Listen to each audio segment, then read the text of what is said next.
कहते हैं राजनीति में इतने स्थिति और इतने हालातों को तय करना होना चाहिए कि जब भी आप सामने से मिले तो दिल में प्यार और चेहरे पर मुस्कान होनी बेहद जरूरी है। राजनीति की शायद ये परिभाषा आजकल के नेता नहीं समझते, लेकिन कई नेता जो दौर के हैं वो इस बात को बहुत अच्छी तरीके से जानते हैं कि राजनीति अलग, राजनीतिक द्वेष अलग, लेकिन आपसी संबंधों को आगे बढ़ाना भी बहुत जरूरी है। ये बात इसलिए मैं कह रहा हूं कि नीतीश कुमार ने एक समारोह में इस बात का जिक्र किया कि पुराने दोस्तों को कोई नहीं भूलता, वो तो हमारे साथी हैं, साथी रहेंगे। और क्या इसका इशारा बीजेपी की तरफ था या फिर इसके कुछ और मायने निकाले जाए, क्योंकि शब्दों की बातों को समझना और वो भी पॉलिटिशियन की इतना आसान नहीं होता। नमस्कार, मैं हूं वरुण सिन्हा और आप देख रहे हैं न्यूज 24 बिहार झारखंड पर। आज हमारी विशेष पेशकश कोशिश यही है समझाने की कि क्या राजनीतिक हालात के बदलते एक दूसरे के साथ जाने का रिश्ता बदल जाता है। क्या हालात और परिस्थिति के हिसाब से तय कर लिया जाता है कि किसके साथ खड़ा होना है और किसको दूर करना है अपने से। नीतीश कुमार के अचानक इन शब्दों के क्या मायने निकाले जाएं और किस तरीके से तय किया जाए कि क्या बीजेपी के प्रति प्रेम ये है या फिर ये कुछ और है या फिर एक सामाजिक रिश्ता है। तो मेरे साथ इस चर्चा में जुड़ने वाले हैं मेरे सहयोगी सौरभ कुमार, लगातार हमारे साथ जुड़े रहते हैं, खबरों से रूबरू कराते हैं और साथ में आप लोगों को समझाने का प्रयास भी करते हैं कि परिस्थितियां बिहार की क्या है और उसके राजनीतिक मायने क्या है।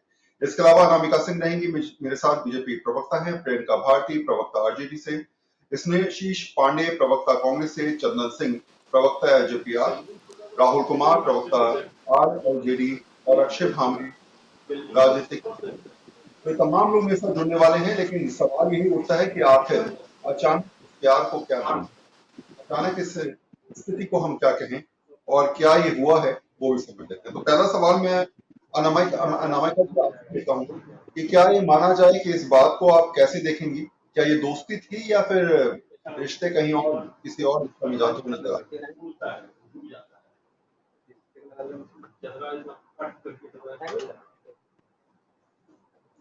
आपको आवाज आ रही मेरी अनामिका जी?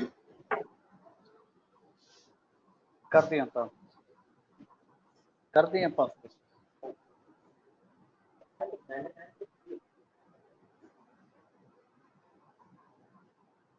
राहुल कुमार जी हमारे साथ जुड़े हुए हैं इस समय जी। राहुल, आवाज आ रही है मेरी आपको? हाँ बिल्कुल आ रही है। क्या ये मायने निकाले जाएं, अचानक उमड़ा प्रेम जो है उसकी दिशा क्या है? आप तो करीबी रहे हैं कभी। देखिए, मुझे लगता है कि इस पैनल में जितने लोग दिख रहे हैं सभी लोग नीतीश कुमार जी के पार्टियों में रहे हैं। नीतीश कुमार जी ने कोई घर नहीं छोड़ा है जहां पे वो रिश्ता और वो नहीं रख करके चलते रहे हैं।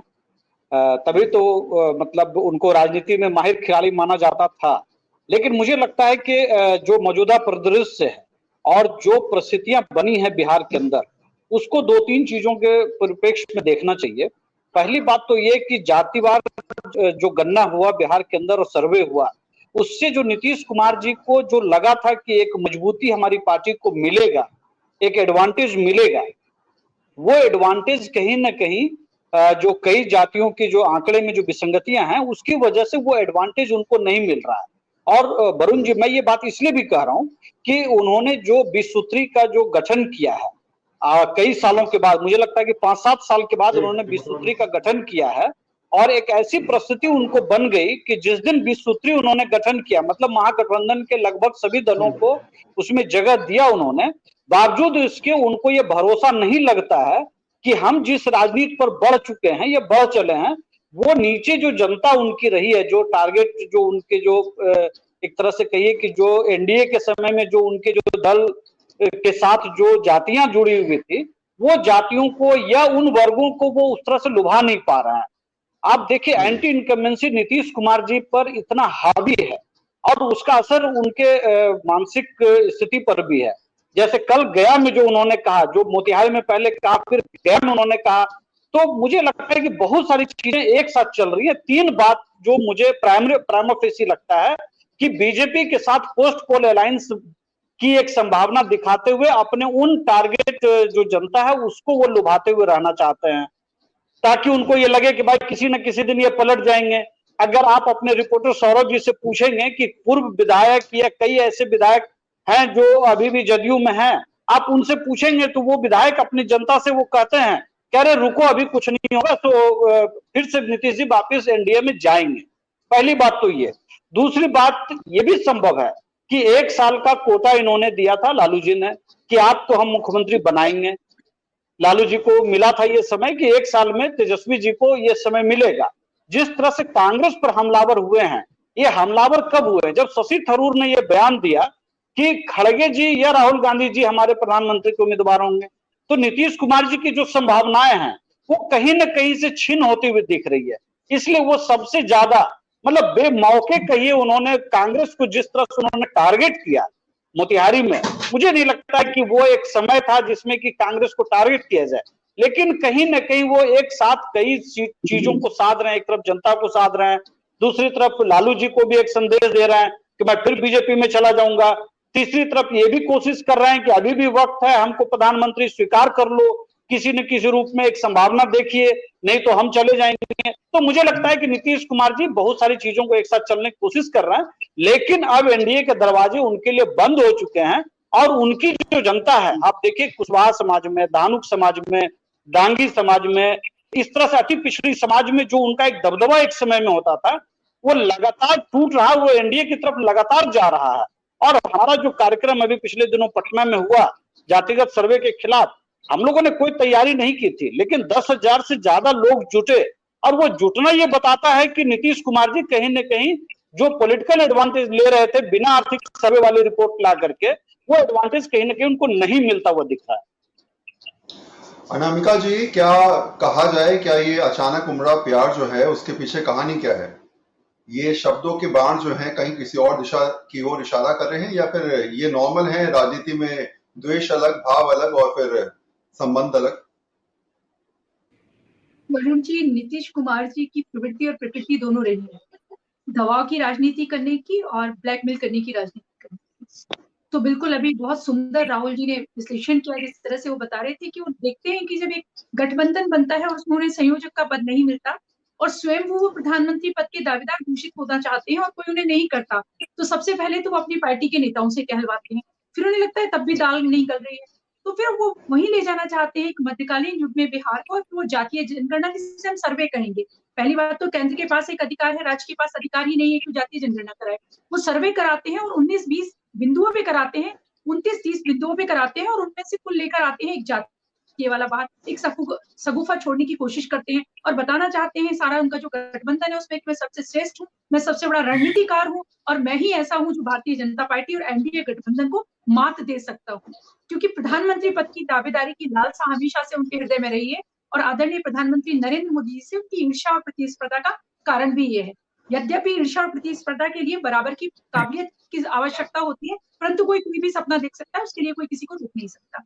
फिर उसके बाद वो देखते हैं, तरह तरह की घोषणाएं करती है लगातार, और जब उन्हें वो नहीं दिखता तो वो कहे, इसी बीच में आरजेडी का एक पोस्टर आता है जिसमें कहा जाता है कि बिहार को क्या चाहिए, तो तेजस्वी जी के लिए मुख्यमंत्री बनने के लिए बिलबिलाता बिहार। तो बिहार तो नहीं बिलबिला रहा होता है, नीतीश जी बिलबिलाने लगते हैं, क्योंकि बिलबिला रहे होते हैं तेजस्वी जी पहले मुख्यमंत्री बनने के लिए, उसके बाद नीतीश जी बिलबिलाना शुरू कर देते हैं। उन्हें लगता है कि भाई ये तो मेरी मुख्यमंत्री की कुर्सी है, ये भी जाएगी, क्योंकि उन्हें पता है कि प्रधानमंत्री तो अगले 50 साल तक वहां कोई वैकेंसी ही नहीं है, उसके ईश्वर करे उसके बाद तक भी ना हो, देश के हित के लिए। इसके बाद क्या होता है कि उन्हें फिर एक मौका मिलता है जब वो सामने आदरणीय हमारी महामहिम राष्ट्रपति जी और सामने भारतीय जनता पार्टी के नेता बैठे हुए हैं, तो वो फिर याद दिलाते हैं कि मैं इनका मित्र हूँ, दोस्ती कभी नहीं तोड़ूंगा, जबकि दोस्ती और रिश्ते हमेशा उन्होंने तोड़े हुए जी। इतिहास, तथ्य, सत्य और तर्क इस बात के गवाह हैं कि भारतीय जनता पार्टी ने कम सीट आने के बावजूद उन्हें मुख्यमंत्री बनाया, उन्हें मान सम्मान दिया, उन्होंने हमेशा गृह मंत्रालय अपने पास रखा, महत्वपूर्ण निर्णय उन्होंने लिए, फिर भी हम कई बार उनके साथ चुप्पी लगाए रहे, हमने कई बार समझौते किए बिहार की बेहतरी के लिए, देश की बेहतरी के लिए। अब वो फिर वही बात कर रहे हैं और आरजेडी को ब्लैकमेल करने की और दबाव की राजनीति बनाने की चेष्टा कर रहे हैं। प्रियंका जी, बड़ी मंद मंद मुस्कान से आप बातें सुन रही थी और कुछ कहना भी चाह रही हैं, तो क्या माना जाए कि ये जो बातें हैं, शब्द हैं, इनके कुछ और मायने हैं, या फिर आपको लगता है जिस तरीके से तेजस्वी यादव ने खुद कहा कि हर बात के कोई मायने नहीं निकाले जाते, दोस्त तो सभी हैं हमारे, तो हर चीज का कोई रास्ता नहीं? हम जितने भी लीडरशिप हैं हमारी, चाहे तेजस्वी जी हो, लालू जी हो, नीतीश जी हो, रामविलास जी हो, सभी लोग समाजवादी विचारधारा से निकले हुए लोग हैं और समाजवादी विचारधारा से जुड़े हुए लोग हैं। आपको याद होगा सभी जेपी आंदोलन से निकले हैं और बिहार को जेपी आंदोलन की धरती कही जाती है। और जेपी जी की जो पत्नी थी, उनका संवाद होता था कमला नेहरू जी के साथ में। उनका लेटर्स का आदान प्रदान होता था और जेपी जी की मृत्यु के कुछ क्षणों पहले, कुछ दिनों पहले उन्होंने वो सारे लेटर्स इंदिरा जी को सौंप दिए ताकि इन लेटर्स का कहीं इस्तेमाल ना किया जा सके। तो ये होती है राजनीतिक में मित्रता। बहुत लोग ऐसे होते हैं, आप खुद देखिए, लालू जी को फंसाने वाले बहुत लोग थे, लेकिन उन्होंने खुले दिल से स्वीकार किया। और इसीलिए हम कह रहे हैं कि बिहार ही वैसा जगह है जहां पर हम प्रेम, राजनीतिक शुचिता, उसका हम मैसेज हमेशा से देते आए हैं। राम मनोहर लोहिया जी, अभी मस्तराम कपूर की किताब है जिसमें वो राम मनोहर लोहिया जी के बारे में लिखते हैं कि राम मनोहर लोहिया जी के मतभेद थे, राजनीतिक मतभेद थे नेहरू के साथ में, लेकिन फिर भी उनके अपने अच्छे संबंध थे। अभी अशोक चौधरी जी का बयान आया होगा, सभी ने देखा होगा कि कैसे भाजपा के ही 5 नेता घर चाह रहे थे, उनको घर में रखा गया, घर से निकाले नहीं नीतीश कुमार जी। तो ये इसको क्या समझा जाए? कम से कम हम नफरती तो नहीं हैं भाजपा की तरह कि रामविलास जी की आत्मा को शांति तक नहीं मिली और इनकी तस्वीर को उन्होंने घर से उन्हें निकाल कर उनके परिवार को तस्वीर को रोड पर फेंक दिया। तो नफरती लोग हैं, नफरत की राजनीति करते हैं। प्रेम का जैसे ही शब्द कहीं आता है तो उनको चुभन होने लगती है कि मेरे अस्तित्व पर खतरा ना आ जाए। तो हम इसे राजनीतिक प्रेम की तरह देखते हैं और इसके ऊपर कुछ नहीं।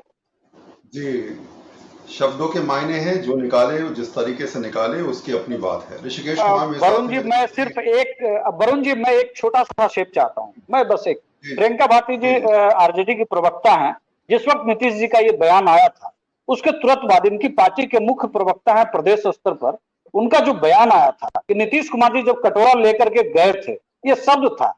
अब समझिए कि जो प्रेम बांटने की कोशिश कर रहे हैं जो लोग, उनकी पार्टी का प्रमुख प्रवक्ता जो उसी गठबंधन दल में है, वो नीतीश कुमार जी को सीधे टारगेट करके कटोरा तक ले जाने की बात कह रहा है। एक नेता किसी दूसरे नेता से कुछ मांगता है तो वो कटोरा लेकर के नहीं जाता है, लेकिन जो प्रेम की बात अभी कर रही थी, उसी पार्टी के मुख्य प्रवक्ता कटोरा तक थमा दिए थे नीतीश जी के हाथ में।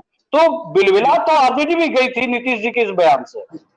ठीक है, ठीक है। ऋषिकेश कुमार मेरे साथ हैं, मेरे सहयोगी, बहुत लंबे समय से बिहार झारखंड को कवर कर रहे हैं और खासकर जो है वो जानते हैं कि बिहार की परिस्थिति क्या है। ऋषिकेश, क्या मायने निकाले जाएं? क्या ये अचानक उमड़ा प्रेम है या इसके बहुत दूरगामी प्रभाव होने वाले हैं? क्या ये माना जाए कि 2024 के लोकसभा से पहले कुछ परिस्थितियां बदलती नजर आएंगी या फिर ये सब नॉर्मल चल रहा है, कुछ इसमें फर्क नहीं पड़ रहा?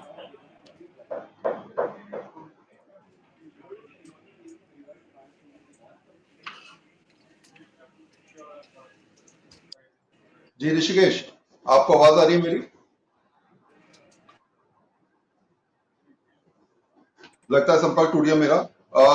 मैं बात करूंगा इसमें आशीष पांडे जी से, अगर हमारे साथ जुड़े हों। आपको आवाज आ रही है जी? सवाल सिर्फ ये है कि आपको भी अचानक जो है वो कोसना शुरू हो गया।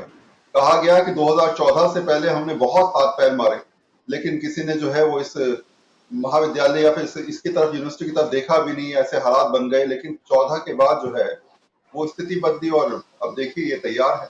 तो ये आपको कहीं ना कहीं टारगेट करने के पीछे कारण कहाँ है? एक तरफ तो महागठबंधन साथ में जाएगा और एक तरफ द्वेष भावना, शब्दों के जरिए बाढ़ चलाना।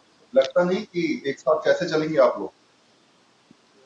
इसे दूसरे तरीके से देखने की जरूरत है, क्योंकि खुद मैं दक्षिण बिहार केंद्रीय विश्वविद्यालय का प्रोडक्ट रहा हूँ। तो ये केंद्रीय विश्वविद्यालय बने हैं जब बिहार में, तो उसके बारे में अगर चर्चा होती है तो आप भी इसे जानते हैं कि वो विश्वविद्यालय अधिनियम 2009 के तहत बनी है। और ये विश्वविद्यालय अधिनियम 2009 कब आई थी, किसके सरकार में आई थी, ये बताने की जरूरत नहीं है आपको, क्योंकि 2009 में किसकी सरकार थी आपको संज्ञान में है। और साथ ही एक और बड़ी बात है कि जब हम लोग इस पे बात कर रहे थे तो जब से ये बयान आया, चूंकि दीक्षांत समारोह, प्रथम दीक्षांत समारोह था, उसमें हमारे पत्रकारिता के क्षेत्र के मूर्धन्य विद्वान आर.के. सिन्हा साहब को, जो बीजेपी से आते हैं, उनको मिला डॉक्टरेट की मानद उपाधि। तो मेरी भी बारीकी से उस विषय पर नजर थी और मैं बार बार देख रहा था कि नीतीश जी ने जब ये बात कही तो मुझे भी, चूंकि ये याद है ये चीज विश्वविद्यालय में पढ़ने के दौरान, चूंकि बिहार के नेताओं की ये खूबसूरती कहें, पहली बार उन्होंने विवाद पैदा करके दक्षिण बिहार और उत्तर बिहार को 2 केंद्रीय विश्वविद्यालय दिला दिए। तो इसमें भारतीय जनता पार्टी के लोगों का भी सहयोग रहा है, इसमें राजद के लोगों का भी रहा है, और कांग्रेस की तो सरकार ही थी। तो क्योंकि रघुवंश बाबू ने बहुत पुरजोर तरीके से विरोध किया था उस वक्त, और भी हमारे बहुत नेता थे जो बिहार के एकजुट होकर उन्होंने बिहार के हक के लिए मांग की थी। इसमें कोई गुरेज नहीं होना चाहिए मुझे स्वीकार करने में। और दूसरी सबसे बड़ी बात यहाँ पे आ रही है कि मुझे अक्षर सा याद है कि प्रुडेंस जो आंध्रा से अभी प्रदेश अध्यक्ष हो गई है भारतीय जनता पार्टी की, वो उस वक्त केंद्रीय मानव संसाधन राज्य मंत्री हुआ करती थी, पुरंदेश्वरी संभवतः नाम था। तो उनका मुझे बयान याद है संसद में कि बिहार सरकार, तत्कालीन बिहार सरकार, चूंकि नीतीश कुमार जी मुखिया थे उस वक्त और भारतीय जनता पार्टी के लोग भी सरकार में थे, तो ऐसी स्थिति में 2009 में 500 एकड़ की जमीन दी गई थी जिसे चिन्हित किया गया था मोतिहारी में, लेकिन वो नहीं एक्सेप्ट किया गया बाद में, और बाद में 300 एकड़ की जमीन दी गई थी। लेकिन आज भी चूंकि केंद्रीय विश्वविद्यालय और 2014 के बाद से सत्ता में जो सरकार आई है, मैं इन बातों को सिर्फ इन शब्दों के साथ उठाना चाहता हूं कि आखिर ये जो आपके प्रति शब्द निकले कि हमें पहले सपोर्ट नहीं मिला, फिर मोदी जी धन्यवाद, आपको लगता है कि ये बातें बोलना सब कुछ बदल देता है? मुझे मैंने पूरी जिम्मेदारी के साथ इसलिए ये पूरा इतिहास को खंगाला क्योंकि कांग्रेस की सरकार थी, यूपीए की सरकार थी, इसलिए मैंने इस बातों को खंगाला कि अगर किसी को क्रेडिट देना है तो वो जिसे क्रेडिट देना था कांग्रेस को, उसे ही आप दरकिनार कर दें अपने बयानों से, तो निश्चित तौर पर कहीं ना कहीं दुख होता है। और रही बात जहां तक, तो बिहार के लिए 2 केंद्रीय विश्वविद्यालय आए, अगर पटना विश्वविद्यालय को भी केंद्रीय विश्वविद्यालय का मांग किया जा रहा है तो इस चीज को समझनी होगी। आप ही के शब्दों को मैं आपसे ही सवाल पूछ रहा हूं, आपको दुख होता है तो आप ऐसे में महागठबंधन कैसे चलेगा जब सबसे बड़े नेता जिन्होंने तय किया कि एक सभी विपक्ष को एक साथ आना चाहिए, उन्होंने तय किया कि तमाम प्रदेशों में जाकर वो राजनीति मिलते नजर आए, आखिर में और ऐसी परिस्थिति में अब वही कांग्रेस को दरकिनार करके क्या फिर उनके खिलाफ बोलते नजर आएंगे, तो फिर महागठबंधन आगे बढ़े? यही सवाल में अब वरुण जी घर से दबा वरुण जी अन्य लोग म्यूट कर ले कृपया। जी बोलिए आप। जब ऐसी बात आती है वरुण जी, तो निश्चित तौर पे ये देखने वाली बात है कि महागठबंधन का निर्माण या जो इसके कॉन्सेप्ट पे चर्चा हुई है और इसको धरातल पे लाने की जो पहल हुई है, उसमें आदरणीय नीतीश कुमार जी का महत्वपूर्ण योगदान रहा है और कांग्रेस उसमें सबसे बड़ी पार्टी है। और जब कांग्रेस के राष्ट्रीय अध्यक्ष ने ही खुद कहा था शुरुआत में ही कि हम बड़े त्याग के लिए तैयार हैं और ये लोकतंत्र की रक्षा और देश में जो लोकतंत्र की स्थापना है उसके लिए ये लड़ाई लड़ी जा रही है, इसमें कोई गुरेज नहीं करना चाहिए हम लोगों को इसको एक्सेप्ट करने में कि जब इसमें क्रेडिट के लिए हम लोग राजनीति नहीं करने आ रहे हैं, हम लोग देश की एकता अखंडता को अक्षुण्ण रखने के लिए हम लोग एक साथ आए हुए हैं। और बिहार तो लोकतंत्र की जननी है, अगर नीतीश जी ने तारीफ ही कर दी तो मुझे तो इसमें कोई गलती नहीं दिख रही है, लेकिन उन्हें वास्तविक जो इसके हकदार हैं उसका भी जिक्र कर देना चाहिए था। ठीक है चंदन जी, मैं आपके पास आने वाला हूं, लेकिन एक सवाल मैं अक्षय भामरी जी से लेता हूं। सर, जो राजनीतिक हालात होते हैं उसको परिस्थितियां बताते हैं कि आखिर क्या सियासत बदलने वाली है या सियासत वहीं रहकर कुछ नई दिशा तय करने वाली है? क्या यह माना जाए कि इन बयानों से, इन तारीफों से कुछ बदलाव होने वाला है? क्या पहले की तरह ही कुछ नया झुकाव और नई दिशा तय होने वाली है? अक्षय भामरी जी। वरुण जी, सियासत के मायने ही यही है कि कहीं ना कहीं जाके वो बदलती ही है, समीकरण भी बदलते हैं। अब ये जो इनका बयान है, जो बिहार मोतिहारी में सेंट्रल यूनिवर्सिटी दीक्षांत समारोह में नीतीश जी ने सीधे शब्दों में एक बात कही है कि जब तक हम जीवित रहेंगे हमारा संबंध सबसे बरकरार रहेगा। अगर आप इसका विश्लेषण करें तो इसका विश्लेषण है सबका साथ सबका विकास। ये एक पैगाम वाला, साथी के पैगाम वाला विश्लेषण है। अब इसके 3 मायने हैं। आरजेडी से अलग हुए थे 2017 में करप्शन के चार्जेस के ऊपर। उसमें भी अगर आप देखा जाए तो रेलवे टेंडर का जो भी घोटाला चल रहा है लालू, आरजेडी और तेजस्वी के लिए, ये बहुत बड़ा एक मुद्दा है 2024 के इलेक्शंस के लिए। दूसरा, महागठबंधन से अलग हुए, करप्शन के चार्जेस पे रिजाइन करा था उन्होंने इसी आरजेडी के मुद्दे पे 2017। अब अगर देखा जाए राजनीति का मायना कैसे बदल रहा है, 2024 में पॉलिटिक्स की एक टाइमिंग होती है, राजनीति का एक वक्त होता है कि कब आपको उसका पाले में बदलना चाहिए। अब 2024 की जो सियासी लड़ाई है, पोस्टर वॉर तो जैसे हम इस हफ्ते देखा कि शुरू हो चुका है।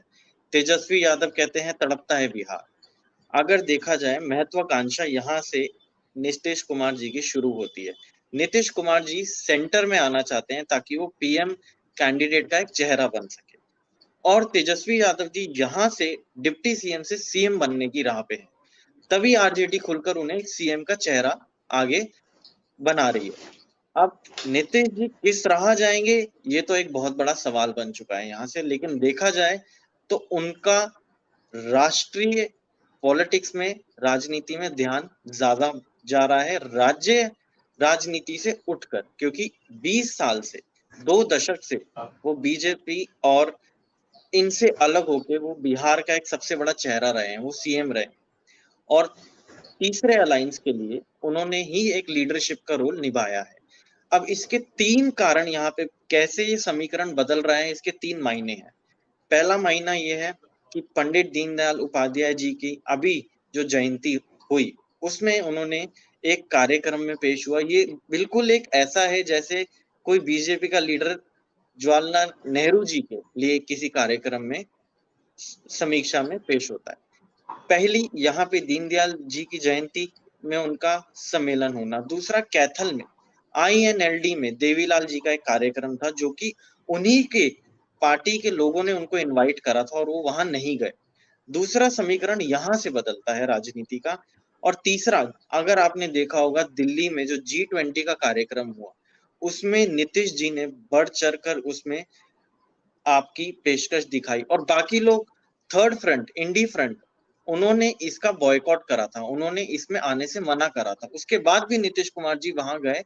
ये दर्शाता है कि अब उनको राष्ट्रीय राजनीति में एक चेहरा और एक समीकरण बदलना है। इसी के एक लौते इसी स्टैंड के ऊपर अगर मैं आपको बताऊं तो 3880 करोड़ से ऊपर जो भी बिहार को जो फंड मिला है, अगर इसको हम मोदी फंड भी कह दें तो वो भी गलत नहीं होगा। कहीं ना कहीं अटल जी जब तक इस पार्टी में थे, समन्ता पार्टी के बाद जनता दल में आए नीतीश जी, 2005 के बाद अटल जी जब तक थे, उनका मकसद था कि ये बीजेपी में से अलग रहे, बिहार की पॉलिटिक्स, राज्य पॉलिटिक्स में सक्रिय रहे नीतीश जी। लेकिन अब उनको सेंटर में, राष्ट्रीय में आने का चेहरा, यहीं से सारे समीकरण बदल जाते हैं। तो मुझे लगता है अब राष्ट्रीय राजनीति के तरफ ध्यान ज्यादा झुक गया है नीतीश जी का, अगर इनके बयान के मायने देखे जाए तो। ठीक है चंदन जी, बहुत बहुत शुक्रिया कि आप इतनी शालीनता के साथ हमारी बातों को सुन रहे थे और इतने ध्यान से आपने पूरी डिबेट को सुना। तो अब आपकी बारी है, और ये जो परिस्थितियां हैं इनको आप कैसे देखते हैं? मैंने पहले भी कहा कि शायद राजनीति में बहुत सारे मायने निकाले जाते हैं, तो आप लोग फिर किस तरह जाते हैं देखते हैं सियासत? नहीं, देखिए, राजनीतिक बयान तो नीतीश जी का है, इसका विश्लेषण हर कोई अपने हिसाब से करता है और करेगा भी। लेकिन मेरे लिए बहुत बड़ी चिंता का विषय इस समय जो है वह हमारे बिहार के जो लोकप्रिय माननीय मुख्यमंत्री जी का स्वास्थ्य है। लगातार उनके तरफ से जिस तरीके का बयान आ रहा है और जो उनका बॉडी लैंग्वेज है, और मीडिया के एक तबके में ये चर्चा है कि वो भूलते जा रहे हैं। कभी जनता दरबार में वो गृह मंत्री खोजने लगते हैं, कभी अपने ही सचिव को भूतपूर्व मुख्यमंत्री बताते हैं, कभी किसी को कुछ बताने लगते हैं। तो लगातार इस तरीके का हो रहा है। कल देखिए आप, मोतिहारी में दीक्षांत समारोह था। क्या वो जगह था किसी भी राजनीतिक विषय पर चर्चा करने का, कि हमारे संबंध भारतीय जनता पार्टी या कांग्रेस से मैं नाराज हूं? वो समय था। बिहार में जो शिक्षा व्यवस्था थी और जो उच्च शिक्षा व्यवस्था है, उस पर माननीय मुख्यमंत्री जी को बात करनी चाहिए थी। लेकिन ये अंदर की जो भड़ास है, या जानबूझकर या प्लांट किया जा रहा है, कार्यकर्ताओं में क्या आप मैसेज देना चाहते हैं, या भारतीय जनता पार्टी के कार्यकर्ता हूं, एनडीए के कार्यकर्ता हूं, या खुद जदयू के कार्यकर्ता हूं, आप क्या जताना चाहते हैं? वही समय हम लोग को अभी तक याद है कि आप दावते इफ्तार में नीतीश जी पैदल तेजस्वी प्रसाद यादव के घर पर चले गए थे और एक तरफ से अमित शाह जी आ रहे थे बिहार, तो अब दबाव डालने के लिए, तो कहीं ना कहीं तो ये भी तो दिख रहा है कि राष्ट्रीय जनता दल पर, कांग्रेस पर एक मनोवैज्ञानिक रूप से आप दबाव बनाना चाहते हैं, इसलिए इस तरीके का बयान आप जानबूझकर दे रहे हैं। लेकिन दूसरी तरफ हम लोग लगातार ये भी देख रहे हैं कि अपने ही मंत्री अशोक चौधरी के कभी गर्दन में आप लटक जाते हैं, कभी उनका माथा पकड़कर किसी पत्रकार से आप लड़ाने लगते हैं, कभी गृह मंत्री खोजने लगते हैं। तो मेरा तो आग्रह है बिहार के तमाम वैसे पॉलिटिकल पार्टी के नेताओं से कि आप एक कमेटी बैठाइए और बिहार के माननीय मुख्यमंत्री जी के स्वास्थ्य का भी जांच होना चाहिए, क्योंकि बहुत उन्होंने काम किया है। अब सही तरीके से उनका बॉडी लैंग्वेज हमको लग नहीं रहा है और उन्हीं के पार्टी के राष्ट्रीय अध्यक्ष अब उनको सीरियस नहीं ले रहे हैं। उनके बयान पर ललन सिंह जी का क्या बयान आया है, साफ इनकार कर रहे हैं। तो हमको लगता है कि अब पार्टी का भी कंट्रोल माननीय मुख्यमंत्री जी के पास नहीं है। अब इनके जो सेकंड लीडरशिप है ललन सिंह के हाथ में है। अब वो जिस तरीके से उनके 43, 44, 45 विधायक हैं उनको कंट्रोल कर रहे हैं, तो बहुत ज्यादा सीरियस हम आदरणीय नीतीश कुमार जी के बयान को अब लगता है कि गंभीरता से लेना छोड़ना पड़ेगा, कि कब वो क्या बोल जाएंगे कोई ठीक नहीं है। ठीक। प्रियंका जी, यहाँ तो ये स्वास्थ्य पर ही सवाल उठा रहे हैं। पहले का जो रिकॉर्ड रहा है नीतीश कुमार का, आप सब जानते हैं कि क्या स्थिति रही, क्या रही, बदलाव की परिस्थिति रहती, किसके साथ खड़े हो जाते हैं पता नहीं चलता। क्या ये माना जाए कि 24 के चुनाव से पहले इस प्रकार की सुगबुगाहट या इस प्रकार की बातें आप लोगों के पाले में भी टेंशन दे रही हैं? देखिए, माफी चाहेंगे, मुझे लगा कि राहुल जी पहले सवाल दाग चुके थे, तो पहले मैं उनको थोड़ा बस एक लाइन में जवाब दे दूं, फिर आपके सवाल पर आती हूँ। राहुल जी जिस पार्टी से बिलोंग करते हैं वो टिकट बिचवा पार्टी है, और क्या राजनीतिक स्टैंड रहा है, कैसा विचार रहा है और कुर्सी के लिए कहाँ तक जा सकते हैं, ये इन लोग राजनीति लैंड फॉर जॉब मामला किसका था, किस पार्टी से जुड़ा हुआ था? पर बात ना करें तो देखिए, जिस समय आप मैंने बीच में टोकने का ये चरित्र सही नहीं है, बीच में पूरा बिहार का चारा किसने खाया? अरे राहुल भाई इसका बेहतर जवाब दीजिएगा। कुमार जी समाज से आते हैं उनके आप, मैं कहूँगा हम मुद्दों पे रहेंगे तो ज्यादा अच्छा रहेगा, वरना फिर इसी प्रकार के आरोप प्रत्यारोप। बस उसी का जवाब दे रहे थे ना, उसी का जवाब। चंदन सिंह जिस तरह से एक सीएम को, जो अभी में सीएम है, उनके हेल्थ पर, उनके मानसिक स्थिति पर सवाल खड़ा कर रहे हैं, पूरा का पूरी बिल्कुल बोल रहे हैं जो प्रधानमंत्री जी पे रोज बोलते हैं चंदन जी। जो राजनीतिक सुचिता का बात करते हैं, इन्हीं के अटल बिहारी वाजपेयी जी, उनको कौन भेजा था जब उनके किडनी में प्रॉब्लम हुआ था, और वो खुद ये बात वो मीडिया के सामने रखते हैं कि उनकी फाइनेंशियल स्थिति अच्छी नहीं थी, तो राजीव गांधी जी उनको यूएन डेलीगेट में शामिल किए। थोड़ा इतिहास ठीक से पढ़कर आए, किडनी का प्रॉब्लम नहीं, घुटने का प्रॉब्लम हुआ था, पढ़ के कि राजीव गांधी इनको कोई चीज की जानकारी नहीं। देश के नेता थे, उनका एहसान नहीं किया था। ऐसा नहीं कहा जा सकता है, ये राजनीतिक आपका जवाब नहीं देना चाहती हूँ। जंगल राज का ये लोग प्रोडक्ट है ना, मुझे समझ मिला भी नहीं। ये लोग तो अपहरण, फिरौती, लूट मार, बैंक डकैती, यही सब इन लोग किया है। राष्ट्रीय जनता दल वाले तो यही सब के परिचायक है लोग। मैं चाहूंगा एक बार दोबारा से मुद्दे पर आ जाते हैं, दोबारा से मुद्दे पे आ जाते हैं। मेरा सवाल सिर्फ आपसे इतना ही है कि क्या जो इतिहास रहा है नीतीश कुमार का, ये कई बार आपको संशय दे रहा है? अब इस प्रकार के बयानों से आपको लगता है कि कहीं परिस्थिति बदल ना जाए, फिर दोबारा से हाथ में थाम लिया जाए, ऐतिहासिक परिप्रेक्ष्य ऐसे मौके बनाए जाए?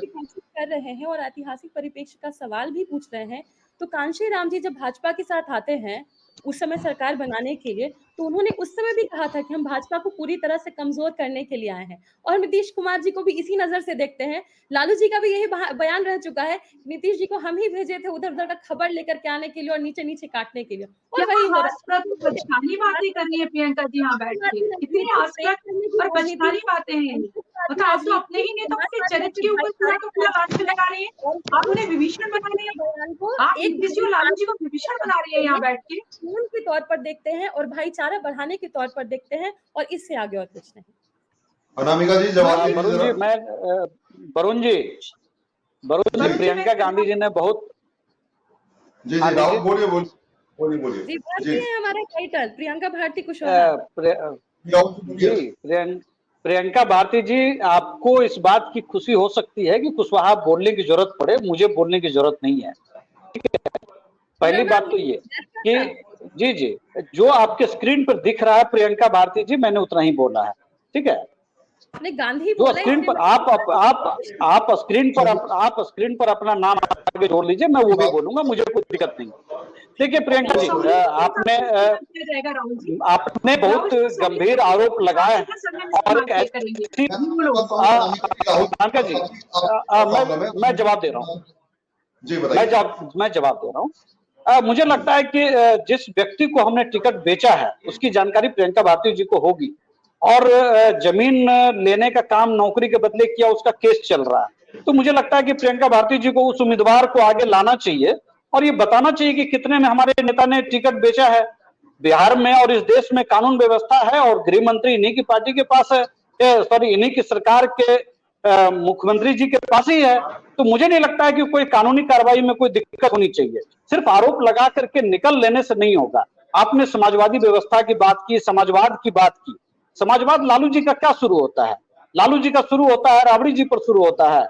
उसके बाद आगे बढ़ते हैं तो मीसा भारती, फिर तेजस्वी जी, फिर तेज प्रताप जी, अब रागनी जी सुना है कि पटना साहिब, पटना पाटलिपुत्रा से लाइन में लगे हुए हैं।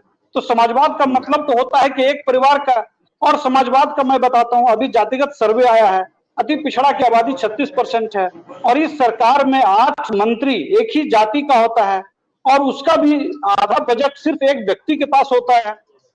तो समाजवादी व्यवस्था, बिहार के विकास, सब कुछ एक परिवार, और अटल बिहारी वाजपेयी जी के पास पैसा था नहीं था ये तो दिगर मामला है, लेकिन इस देश में 2 परिवार तो जरूर पैदा हुए हैं।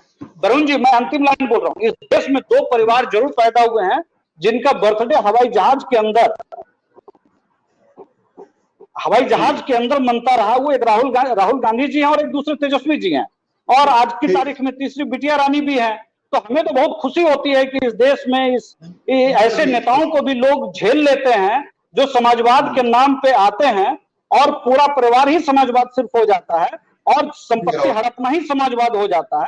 तो जनता यहाँ की बहुत भोली है, लेकिन आने वाले दिनों में करारा जवाब मिलेगा, निश्चिंत रहिए। ठीक है राहुल जी, ठीक है राहुल जी। अनामिका जी अपनी बात को रख दीजिए जरा। क्या सवाल लगता नहीं है आपको कि आप जी बिल्कुल जी, वरुण जी आपका प्रश्न सुनना चाहूंगी। ये लगातार आप पर ही आरोप लगा देना, यही समझाना कि आप ही लोग डोरे डाल रहे हैं, यही समझाना कि परिस्थिति आप लोग बनाते हैं, हमारी तरफ से सब कुछ सही है। जी वो तो कुछ दिनों पहले जो बिलबिलाता बिहार और मुख्यमंत्री पद के लिए खुद ही जो पोस्टर लगवाते हैं उससे पता चलता है कि नीतीश जी पे कितना दबाव बना रहे हैं। एक विषय, दूसरा विषय समाजवाद को बेचने वाले, परिवारवाद को खड़ा करने वाले, परिवार के लिए सब कुछ करने वाले और दूसरे राज्य में जाकर राज्यसभा की सीट बेचने वाले जो व्यक्ति हैं, जो तेजस्वी जी हैं, उनके प्रवक्ता यहाँ राहुल जी की जो पार्टी है उसको क्या क्या कह रही है वो मैं सुन रही हूँ, एक विषय। और प्रियंका जी इतनी हल्की और सतही बातें करने से पहले कि अटल जी का घुटने का ऑपरेशन कराया तो वो सरकारी, भारत सरकार के खर्च से कराया, व्यक्तिगत नहीं, राजीव गांधी जी के उसके लिए भारत का व्यक्ति, भारतीय जनता पार्टी। प्रियंका जी जो आप बोल रही थी मैं शांति, कृपया शांत रहें। ये आपका जनता दल यूनाइटेड का मंच नहीं है, ये डिबेट का। मैं आपके समय नहीं बोल रही थी, आप शांत, ठीक है। ये बहुत गंभीर मुद्दा है, गंभीरता से करें। ये यहाँ ना जोक चल रहा है और ना यहाँ गैर गंभीर बात हो रही है। आप बाद में बोले प्रियंका जी, मुद्दों की गंभीरता बनाए रखें और 2-4 इतिहास की चीजें कोट कर देने से, इतिहास की 2-4 चीजें कोट करने से जो चारा खा गए हों, जिन्होंने इतने बड़े बड़े घोटाले किए हों, वो यहाँ बात करेंगे बैठ के सुचिता की चाल और चरित्र की। और मैं इस मंच से कहना चाहती हूँ, भारतीय जनता पार्टी के साथ इस देश के 140 करोड़ मतदाता है, एनडीए गठबंधन और हमारा गठबंधन अटूट है। हम एक दूसरे के लिए त्याग करते हैं। हम भारतीय जनता पार्टी तो वो पार्टी है जो कम सीट लाके भी नीतीश जी को मुख्यमंत्री बनाती है, और हमारे सारे घटक दल, आप ये ट्रेनिंग लेकर आइए अगर बीच में बोलने की, तो आपका इससे पता चल रहा है कि क्या चिंतन, क्या विचारधारा आपकी पार्टी की। हम 3 लोग कभी किसी के बीच में नहीं बोल रहे। प्रियंका जी समय मुझे लेने दें। वरुण जी आप ये तय करें कि जिसके समय में वो बोले। जब प्रियंका बोल रही थी तो मैं चुप थी, तो उन्हें मेरी बात सुनना चाहिए। वरुण जी आप बताइए, अगर आपने आवाज ऊंची करके बोलने की बात, आपको पूरा मौका दूंगा जवाब देने के लिए, मैं आपको मौका दे दूंगा, 30 सेकंड मिलेंगे, लेकिन थोड़ा सा जल्दी।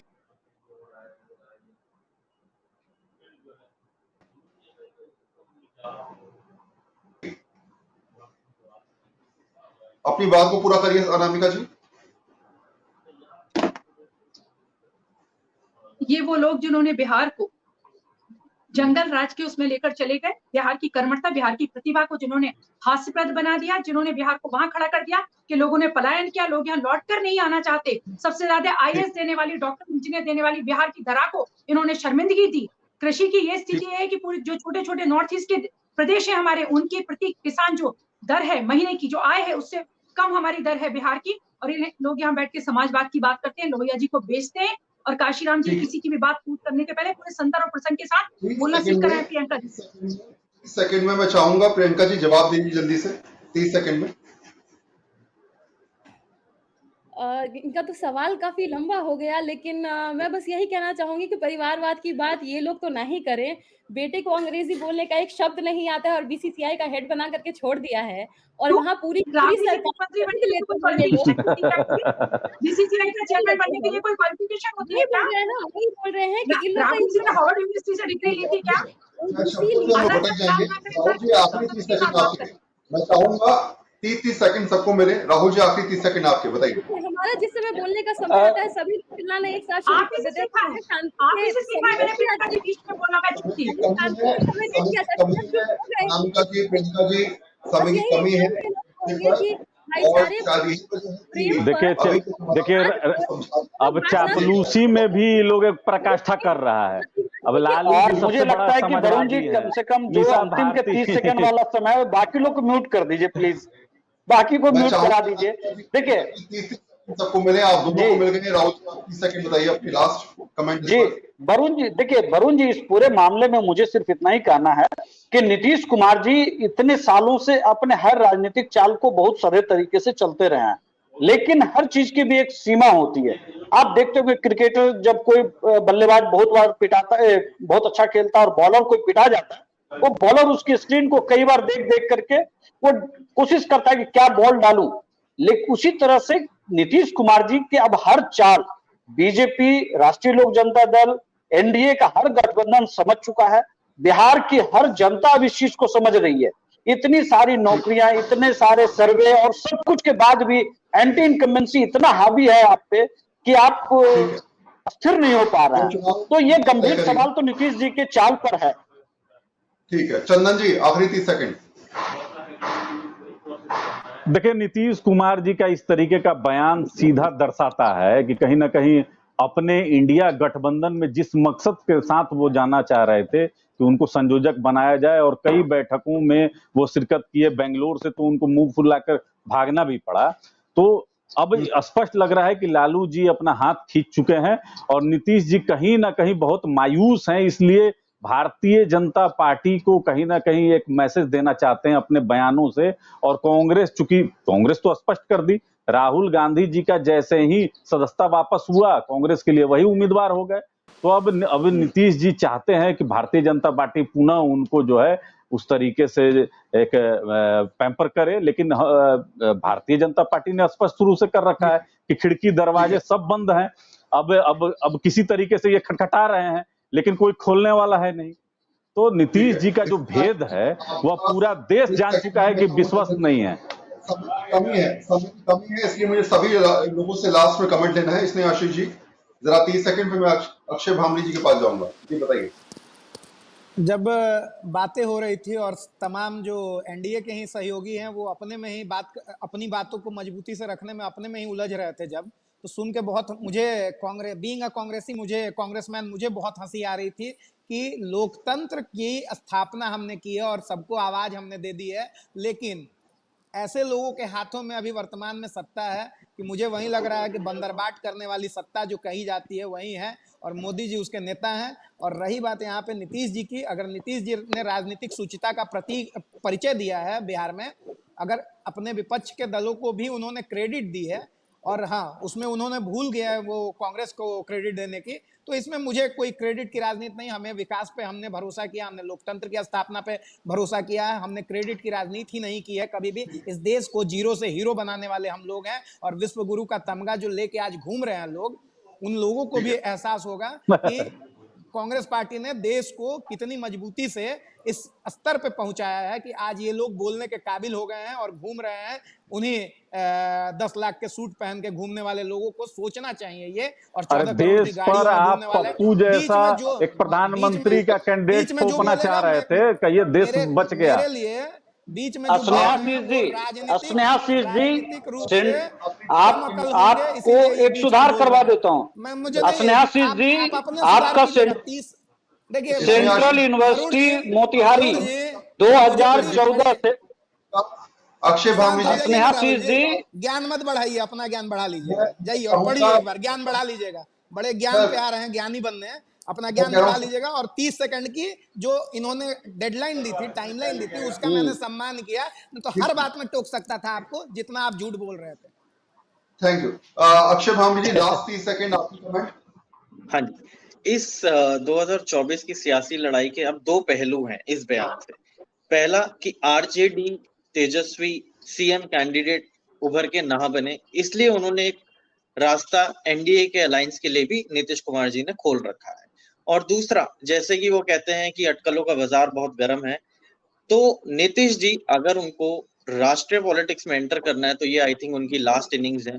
इसलिए दोनों ऑप्शंस, दोनों पहलू अभी तक ओपन है। तो ये कहाँ जाएगा, ये कौन सा रास्ता जाएगा, क्या पता कि आरजेडी एनडीए के सपोर्ट से सरकार बनाए, या हो सकता है कि अटकले का बाजार में दोबारा से नीतीश कुमार एनडीए के साथ मिलकर सरकार बना सकते हैं। इसलिए मैं कहूंगा ये बयान दोनों पहलू पे है। राजनीति में शायद रास्ते तय नहीं होते, दिशाएं अपने आप तय हो जाती हैं। बहुत बहुत शुक्रिया अनामिका जी आपका, प्रियंका भारती आपका, इसमें आशीष जी आपका, चंदन सिंह, राहुल कुमार, अक्षय भामरी आपका। परिस्थितियां साफ होती हैं, वो ये बताती हैं कि आखिर अब किस तरफ तय करनी है दिशा को, अब किस तरफ आगे बढ़ना है और कैसे ये समझाना है कि आखिर हम कहाँ जाना चाहते हैं। और यही तो पॉलिटिशियंस की खास बात है कि वो पहले से भाप जाते हैं कि आखिर अगला कदम क्या कुछ उठाने वाला है या फिर किस तरीके से आगे बढ़ना है। क्या नीतीश कुमार का बीजेपी के प्रति प्रेम कुछ नई दिशा देने वाला है, या फिर ये नॉर्मल पॉलिटिक्स है जिसमें एक तरफ से हाथ मिलाइए और दूसरी तरफ से शब्दों के बाण चलाइए। न्यूज 24 बिहार झारखंड पर हमारी इस डिबेट में लगातार हमारी कोशिश रहती है कि हम आपसे जुड़े मुद्दे, आपसे सरोकार करने वाले मुद्दे, आपसे जुड़ी खबरों को आपके सामने लाते रहें। और शायद यही वजह है कि हमारी इस डिबेट में तमाम उन दर्शकों का शुक्रिया जो लगातार हमारे साथ जुड़े हुए थे। रोजाना 3 बजे हमारी कोशिश रहती है कि इसी प्रकार के टॉपिक्स, आपसे जुड़े टॉपिक्स को उठाते रहें और आपसे बातचीत करते रहें। बहुत बहुत शुक्रिया, धन्यवाद।